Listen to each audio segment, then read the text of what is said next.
I think adjudication is a very responsible job, and it will be our job on the night as an adjudicator to discover and to find and assess the best argument, the best presentation of a stance on emotion.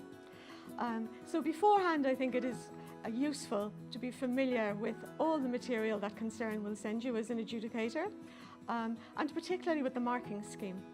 And to be familiar with the headings, how it works down generally from content, information to presentation, all the elements of what makes a winning debate, a winning team, and to be aware of how many marks are going for each section and how they're weighted. That helps, I think, to inform you from the very beginning.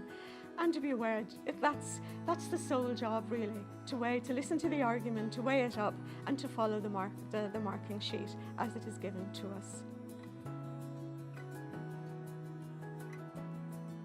Well, I think it's important to speak in general terms about the actual debate and maybe the art of debating rather than about individual speakers or individual teams. That's the first thing.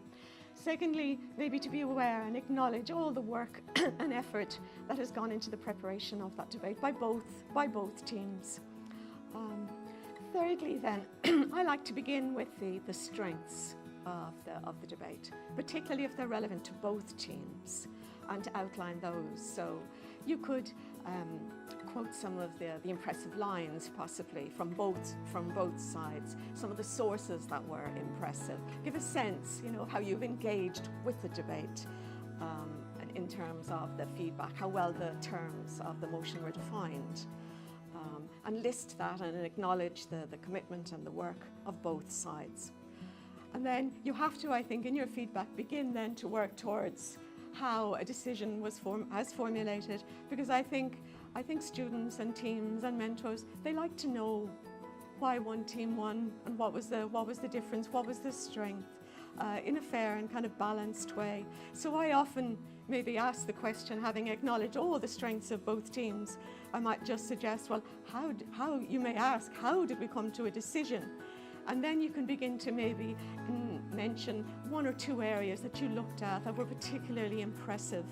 That might have been the strengths of a particular team. It might have been the structure of some of the speeches, or it could have been the strength of the rebuttal, whatever it is. But to give kind of clues in terms of these became a little bit more decisive as we worked through the marking scheme.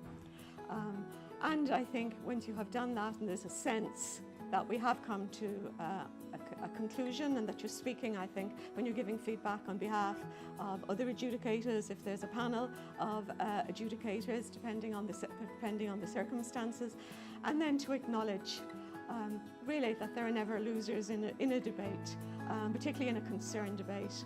When you think of how much each student, each team has gained, and to acknowledge that, and that they're all active citizens now, and that we have all benefited, we've all gained by listening to the debate, knowing that we now have these students who are more active as citizens in the world we all live in. So that's I think how you should approach the general feedback, with the strengths, and then how some of the aspects of the debate that were particularly impressive, and then it becomes obvious maybe which team demonstrated these aspects without actually stating it until you've actually given the feedback.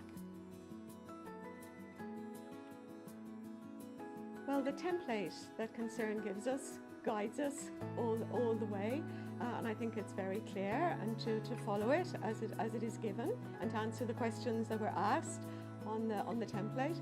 I think my guideline is that to write only what you'd be happy with the student or the debaters themselves reading. I think it's very important that it just focuses on the debate, on the night, and not on, we'll say, individual speakers. So any comments are to do with the debate as opposed to personal comments with regard to the individual speakers. I think it demands a careful use of language, as positive as possible. I mean, there are areas where it asks you to suggest areas for improvement, and that's fine as well, and to be careful of that, but to be fair and balanced. And all the time, I think you should be guided by the fact that an awful lot of preparation and work went into this debate by both sides, the winning team and the team that lost on the night. So a careful use of language, as positive as possible, as balanced and fair as possible, and that you get a sense of what, if you read it, what happened on the night and why one particular team was slightly stronger than the other. So to be guided by the template, and just to be very careful to use more positive language.